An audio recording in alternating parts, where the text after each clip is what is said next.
Hello and welcome back. Today we're going to be talking about friction. When an object is moved along a surface, it doesn't just easily slide, right? If it's a rough surface, it's harder to get it moving than it is on a smooth surface. That difference, and the force that creates that distinction, is called friction. The friction force always points parallel to the surface.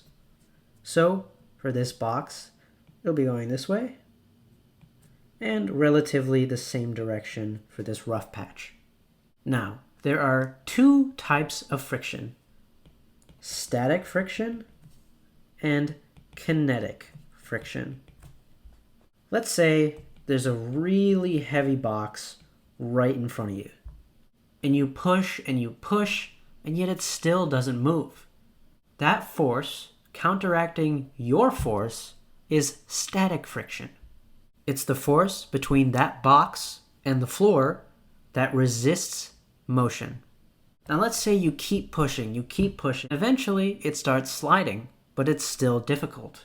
That force that is resisting movement is called kinetic friction. It's the force between the box and the floor while it's moving that is still counteracting your force. So, static friction is when the object isn't moving, and kinetic friction is when the object is moving. The friction force is determined by two things, and it's normally designated as FF. It is determined by the normal force, Fn, and the roughness of the surface. Because if a surface is quite rough, the friction force is going to be higher because it'll be harder to move whatever object is on that surface. Now, this roughness can be represented by a coefficient of friction. That coefficient of friction is called mu, and it's represented by the Greek letter that corresponds with it. And it looks something like this. The higher mu is, the higher the force of friction will be, and vice versa. The coefficients of static and kinetic friction are different, with the coefficient of kinetic friction usually being smaller. Now, why would that be? Well, because it's easier to keep an object in motion than to accelerate an object at rest into moving. Now, let's dive into static friction a little more. Let's go back to the example of the person in the box. They are pushing the box really hard at 20 newtons, and the box is still not moving. Well, in order for the box not to move, it has to have a zero net force, because then acceleration is zero. So the friction force pointing back has to also be 20 newtons. Now this person starts pushing even harder at 30 newtons, and the box remains at rest. It's not moving. In order to maintain that zero net force, the force of friction must also be 30 newtons. So what happened? Why did the force of friction change? Neither mu or the normal force changed, so why should friction? Is the force of static friction variable? Well, kind of. The equation for the force of static friction can be shown as FF static is less than or equal to mu Fn. Probably the thing that caught your eye the most was that less than or equal to sign. What does that mean? Well, it means you can push an object really hard and it can still not move to a certain limit. And that limit is mu times the force normal. So let's say the force normal is 100 newtons. If I push on a box and it's not moving and I push it at 50 newtons, the friction force is going to be 50 newtons. Now about 60, it'll remain at 60. Now what about exactly at 100? Well, it'll be at its very highest point, its maximum force of static friction, but the box will still not move, and force of friction will be 100 newtons too. So what happens if I push with 101 newtons? Well, that is when kinetic friction takes over, because now the box is moving. With that amount of force, you have overcome the maximum value of static friction possible. The force of kinetic friction is constant, and it is just mu Fn. The force of kinetic friction does not change as the object is moving.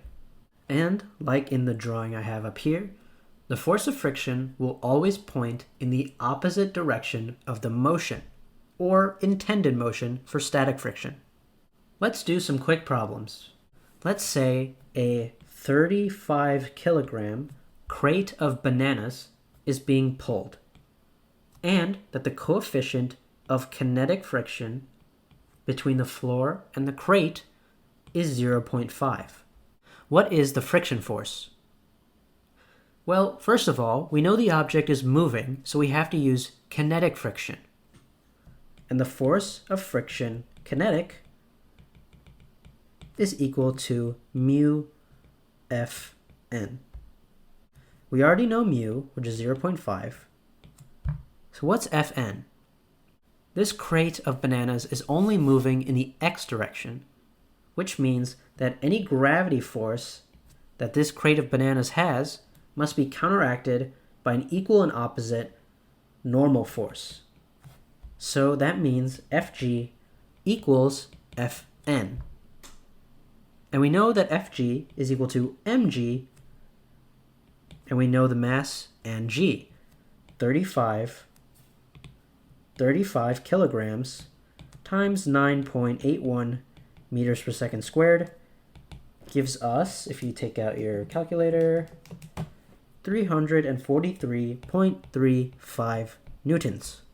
So now we have the normal force and we have mu. So we can find that the force of kinetic friction is equal to 0.5 times 343.35. And if you take out your calculator, you can find that to be 171.675 newtons. That is your force of kinetic friction fighting back against the motion. Let's say we have a 60 kilogram orangutan on the floor, and it has a coefficient of static friction of 0.7. What is the maximum value that the force of static friction can be? Well, we know that force of friction, static, is less than or equal to mu Fn. So to get the maximum magnitude of the force of friction, we have to solve for mu Fn. We already know mu, so let's find Fn. Again, the orangutan is not accelerating in the y direction, so we can assume that the force of gravity is equal to the force normal. Fg equals Fn equals mg, which is 60 kilograms times 9.81 meters per second squared. And you can take out your handy-dandy calculator to find that the magnitude of the force normal is 588.6 newtons. And we can plug that into our static friction equation. Ff static equals mu Fn, which is 0.7, 588.6. And if you take out your handy-dandy calculator once more, you can find that the force of friction is 412.02 newtons. That means you can push up to 412.02 newtons on the orangutan and it will still not accelerate. Any force past that is going to start kinetic friction, which means the object is going to move. Good luck moving an orangutan though. Alright, that's it for friction. Good job and happy learning.